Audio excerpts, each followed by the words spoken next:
Welcome to the Intelligence War. This is Ross Mann reporting on intelligence warfare tactics, which American intelligence media has brought to the fore in recent weeks, but has been going on for a long time. If you think about Alex Jones at InfoWars, he's kind of the red pill king.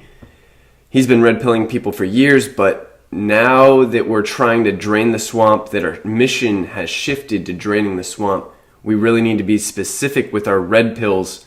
We need to be detailed about the crimes and the criminals, and Q is just not cutting it. Now, I know I'm going to get backlash for saying that, but it's very important in the alternative media network that we figure out who we can trust and who is a black hat and who is a white hat. Right now, we're trying to figure out if Q is a white hat or a black hat. Well, he's kind of staked his reputation on Sessions, and Sessions has been inactive for well over a year in regards to the DOJ actually bringing forth an unsealed indictment. We can have 25,000 sealed indictments, 25 million sealed indictments. If we don't have one unsealed indictment or 10 unsealed indictments, what do we have? We are just sitting on our hands, hopefully waiting for Sessions to drop us some goodies. I don't trust Sessions.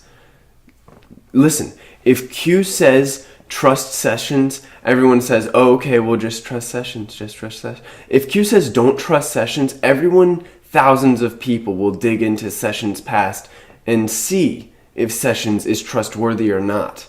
Why don't we do that? Why is Q putting us to sleep in regards to the number one swamp draining person in the entire DOJ? He's either the swamp drainer or he's the plug, and we need to figure out which.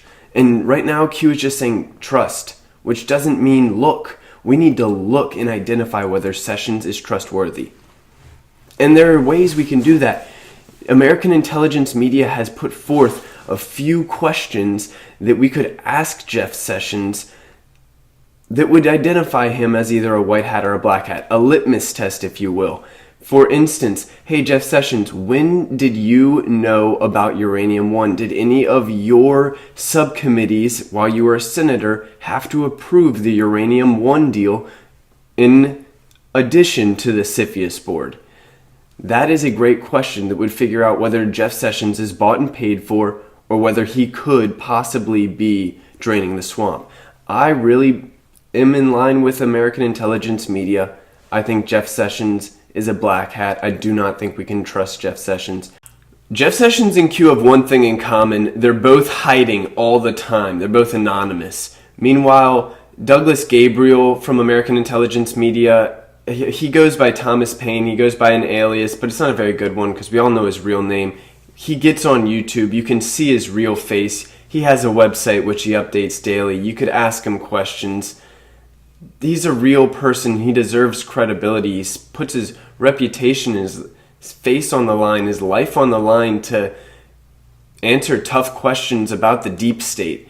And so I think he deserves more credibility than an anonymous poster, which he alleges may or may not have changed. At which point you should reevaluate whether Q is trustworthy or not if his identity may or may not have changed. And we all know that Q is multiple posters. It's clearly changed identities. It's clearly changed tones and just means of communication.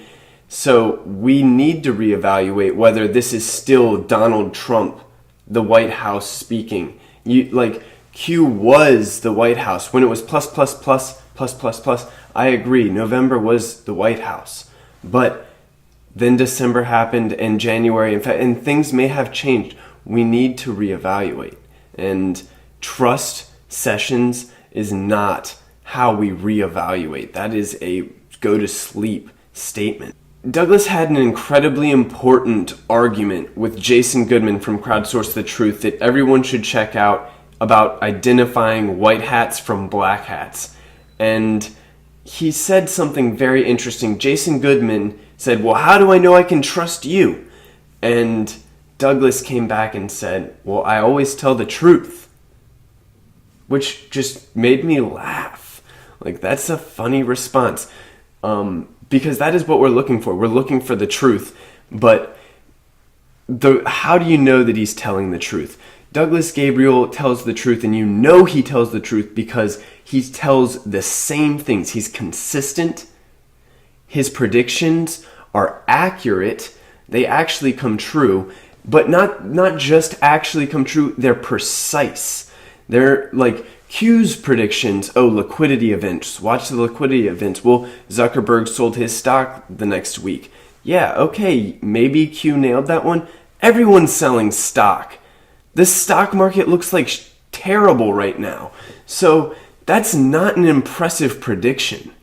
If he said Zuckerberg's going to sell 100 mil, watch it, that's insider trading. We've got a different story, which I did a story. If you want good information on Zuckerberg's insider trading, check a few videos back. I did a fantastic video explaining exactly how you can prove that Zuckerberg traded insider information. He had a set plan. He altered from it just barely before the scandal broke, and that's insider trading. Anyway, that's a drop, not boom, boom, boom. And then you try to figure out what the booms are. That's not what a drop is. That's a waste of time. Our time is going to be better spent identifying white hats and black hats, and once we identify the black hats, identify the exact crimes and who is prosecuting them and why it hasn't been prosecuted. Go directly to that person and ask them, why hasn't this crime been prosecuted according to the law?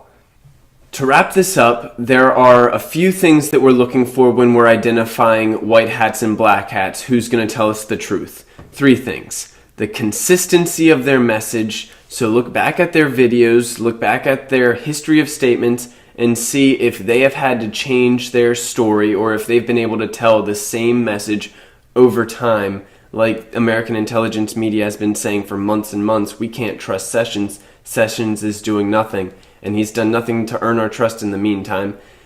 Second, the predictions have to be accurate. So this DHS survey that Q predicted about election fraud that was supposed to come out, still waiting on that. That's an inaccurate prediction. And thirdly, the predictions have to be precise. Just saying, watch the liquidity events, watch the arrests, watch the news. Oh, there was a news article. Q was right. That is vague language. That will get nothing done. That does not deserve credibility. We need precise, accurate, consistent predictions. I really appreciate everybody that tuned in. Thank you all for watching. Have a great day.